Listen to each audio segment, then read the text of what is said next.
Bonjour à tous et à toutes. Il n'y a pas longtemps, j'ai fait une vidéo sur le sommeil et je voulais vous amener un petit peu plus d'éléments concrets quand vous êtes en situation où bébé ne fait pas ses nuits, où bébé n'arrive pas à s'endormir le soir, où bébé se réveille plusieurs fois dans la nuit et a du mal à se rendormir. Quand je parle de bébé, je parle principalement du tout petit jusqu'à au moins presque 18 mois. À partir de 18 mois, déjà, on est sur un autre mode de fonctionnement avec nos enfants, mais c'est vraiment les règles que l'on va installer dès le départ qui vont nous permettre de s'assurer que notre enfant, au fur et à mesure, arrivera à s'endormir de façon autonome. Alors, qu'est-ce que ça veut dire s'endormir de façon autonome? Eh bien, comme on peut l'imaginer, c'est-à-dire s'endormir tout seul, sans pleurer, sans réclamer, etc.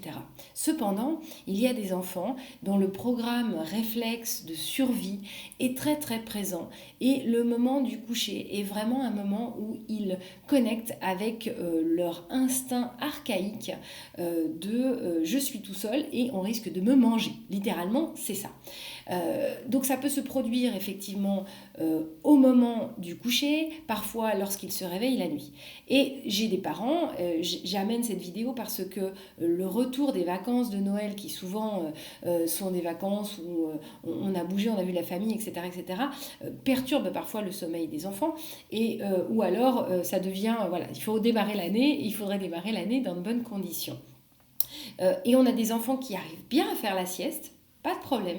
Mais la nuit, il y a quelque chose qui ne se met pas en place. Alors, on appelle parfois la nuit la petite mort pour les enfants, parce qu'il y a vraiment quelque chose autour de, voilà, je suis tout seul et j'ai besoin qu'on s'occupe de moi. Donc, quel est le réflexe du bébé? Eh bien, évidemment, c'est de pleurer, de solliciter qu'on vienne s'occuper de lui.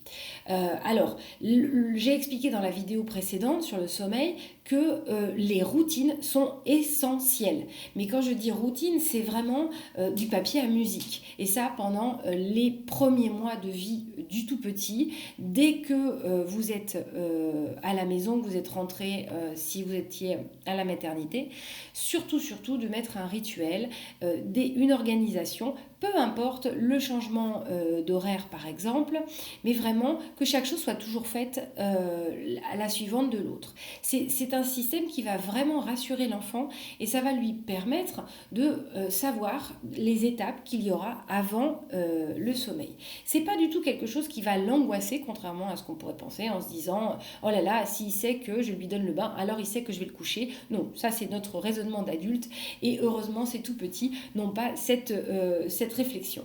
Donc le rituel est très important. Attention aussi, passé un certain âge, au biberon de 300 millilitres avant d'aller se coucher. Ce n'est pas forcément quelque chose de très confortable pour l'enfant. Je ne suis pas sûre qu'après un repas, vous souhaiteriez boire 300 millilitres d'un liquide et d'aller vous coucher directement. Si vous le transposez à vous-même, vous pouvez imaginer ce que ça peut vous faire. 300 millilitres dans un petit, eh bien ça fait beaucoup d'eau, beaucoup de liquide ou de lait qui pourrait perturber sa digestion. Alors j'entends que la tétée du soir, donc parfois au sein ou au biberon, peut être rassurante. Lorsqu'elle est faite au sein, souvent ce que j'entends quand même, c'est que l'enfant ne mange pas. Il est plus là en train de se rassurer. Et lorsqu'il y a un biberon, forcément, c'est pas la même chose. Donc dans un biberon, on peut substituer, passer 6 mois par une petite tisane de camomille, avec un petit peu de miel. Attention au miel avec les tout petits. Éviter trop le sucre raffiné, bien sûr, je parle de miel, ou alors rien du tout, juste un petit peu de liquide chaud, éventuellement, si vous considérez qu'il n'a peut-être pas assez bu, et puis rapidement passer du biberon au verre doseur, ce qui va enlever en fait le besoin de succion, puisque le réflexe de succion va au fur et à mesure s'intégrer. Si vraiment vous sentez qu'il y a un besoin, c'est que ce réflexe n'est pas intégré et donc il ne faut pas hésiter à bien masser votre bébé sur le visage, voire même passer bien votre doigt comme si quand ils ont mal aux dents, hein, à l'intérieur de la bouche, au palais, etc., sur les gencives pour l'aider à intégrer et à désensibiliser en fait toute cette zone-là. Si bébé a une sucette, eh bien ça peut suffire, pas forcément besoin de biberon. Les réveils la nuit où vous avez des pleurs complètement, où vous sentez que votre enfant, vous n'arrivez pas à le consoler, parfois c'est de la douleur et c'est de la douleur due peut-être à une intolérance ou peut-être à un problème digestif. Voilà, je mets à côté mais c'est important. Donc la routine très importante, ne stressez pas, n'angoissez pas en vous disant « Ouh là là, il ne va pas dormir ». Alors ne stressez pas, n'angoissez pas, vous avez déjà commencé à le faire, mais soyez détendu sur le fait que votre enfant peut-être, effectivement ce soir, il y aura peut-être un problème ou pas.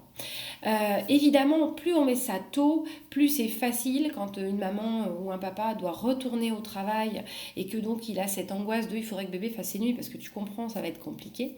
Et bien forcément, on se met une pression pour que l'enfant soit à notre rythme. Et le bébé, lui, ce qu'il demande, c'est que nous, on se mette à son rythme. Alors, ce que je vais vous proposer, qui est une méthode qui existe et je vous passerai le lien en commentaire, s'appelle Au dodo les petits.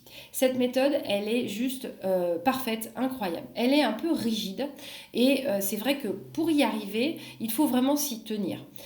Donc, c'est un livre accessible, vous avez toutes les explications, mais toutes les familles qui ont eu des problèmes de sommeil et qui sont passées par cette méthode ont eu des résultats très rapides. Il faut compter entre 7 et 10 jours pour que vraiment ça se mette en place. Pendant 7 et 10 jours, vous allez vivre au rythme de l'enfant, surtout les premières nuits, et dormir en fait à l'extérieur de sa chambre. Et oui, donc évidemment, on voit bien que là, on n'est pas sur du cododo. Hein, on peut avoir éventuellement bébé dans sa chambre. Bon, dans le livre, vous avez le détail de ça. C'est pas forcément toujours conseillé pour plusieurs raisons. Alors moi, au niveau physiologique, je vous dirais que le bébé va se mettre sur le rythme de votre respiration. Donc si vous faites des apnées du sommeil, c'est pas une bonne nouvelle. Il va aussi s'habituer en fait au bruit de la chambre, à l'odeur, et ça va être beaucoup plus difficile de le passer après dans sa chambre.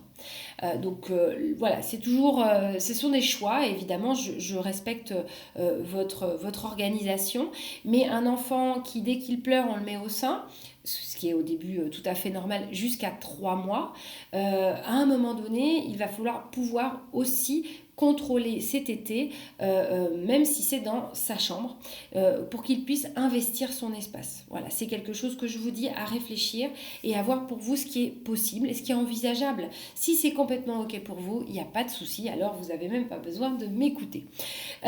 Si donc vous voulez adopter la méthode au dodo les petits, eh bien en fait, comme on prend conscience que le bébé effectivement a peur, eh bien il va falloir intervenir. Mais intervenir dès le premier bruit. C'est pas donc la première nuit, vous dormez pas. Hein. Grosso modo, vous êtes à côté, à l'extérieur de la chambre, sur un matelas, un lit, ce que vous voulez.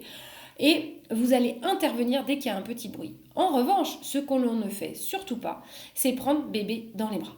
On va lui créer une petite phrase, une petite comptine qui peut être toute simple. Hein, si vous n'avez pas envie vous n'êtes pas très créatif, ça peut être dodo ma chérie, dodo ma puce, dodo mon bébé, dodo loulou, bref, ce qui vous vient, mais le plus simple. Et c'est une phrase que vous allez répéter et qui va simplement habituer l'enfant à ce que quand vous le dites, vous êtes là. Et puis qu'il est en sécurité. On ne prend pas bébé dans les bras, en revanche, on pose les mains sur lui et on le berce. Alors on peut le bercer s'il est sur le ventre en tapotant légèrement, vous mettez la main sur le fessier et vous emmenez vers le haut, sans tapoter, mais vraiment vous emmenez vers le haut et puis ça redescend tout seul. Hein. Ça va être sur le ventre. Sur le côté, vous allez faire pareil avec une main sur l'épaule et vous allez accompagner bébé vers le haut également. S'il est sur le dos, à ce moment-là, on peut créer un bercement par les pieds.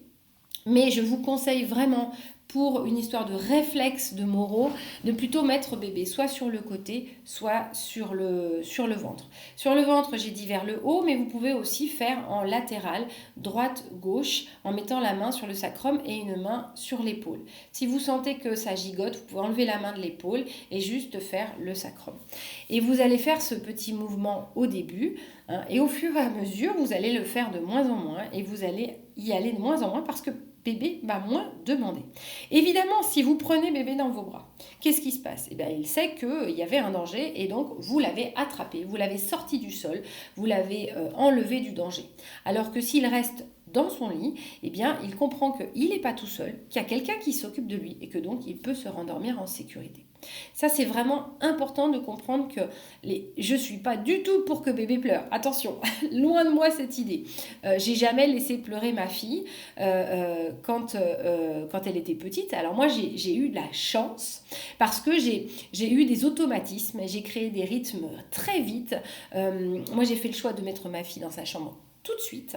Et en fait, elle a rapidement compris, mais quand je dis rapidement, c'est au bout de 2 mois, elle savait que quand c'était l'heure du biberon, je venais dans la chambre, j'éclairais légèrement l'halogène pour qu'elle sache que j'allais revenir, je préparais le biberon et je ne l'entendais plus, elle attendait. Et je venais et je lui donnais son biberon. On faisait le biberon, etc. Et je la recouchais.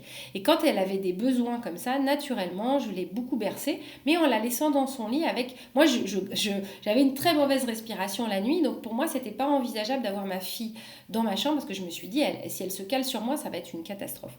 Et en fait, j'ai eu plus de problèmes avec la sieste, pour le coup, qu'avec la nuit, mais ça s'est résolu quand j'ai compris qu'effectivement, il y avait des besoins, mais que c'était pas forcément mes bras dont elle avait besoin. Elle avait juste besoin de savoir que je n'étais pas loin. Et ça a beaucoup aidé. C'est un bébé qui dormait très très bien. Alors qu'est-ce que ça fait un bébé qui ne dort pas?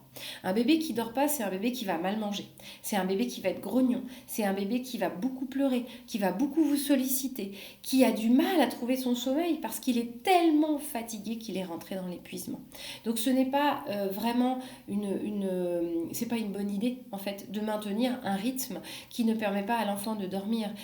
C'est pas votre volonté, mais il faut vraiment renverser la vapeur. Donc je vous laisse vraiment aller découvrir cette méthode si vous avez des difficultés avec le sommeil de vos enfants, parce que il va falloir être rigoureux, mais en revanche, vous allez voir que c'est très efficace. Alors, je conseille souvent aux parents de choisir une semaine, voire 10 jours où ils n'auront pas de contraintes, on va dire, pour le lendemain, parce qu'évidemment, ils vont peu dormir, mais c'est toujours 1 sur 2, c'est jamais le même. Et c'est mieux quand la première nuit, c'est papa qui commence. Voilà. Alors, j'espère que ça va vous aider. J'aimerais bien avoir vos retours si vous appliquez cette méthode et n'hésitez pas à m'envoyer des petits messages, à partager cette vidéo pour quelqu'un qui aurait peut-être cette difficulté et je vous dis à très bientôt pour la suite de mes petites vidéos.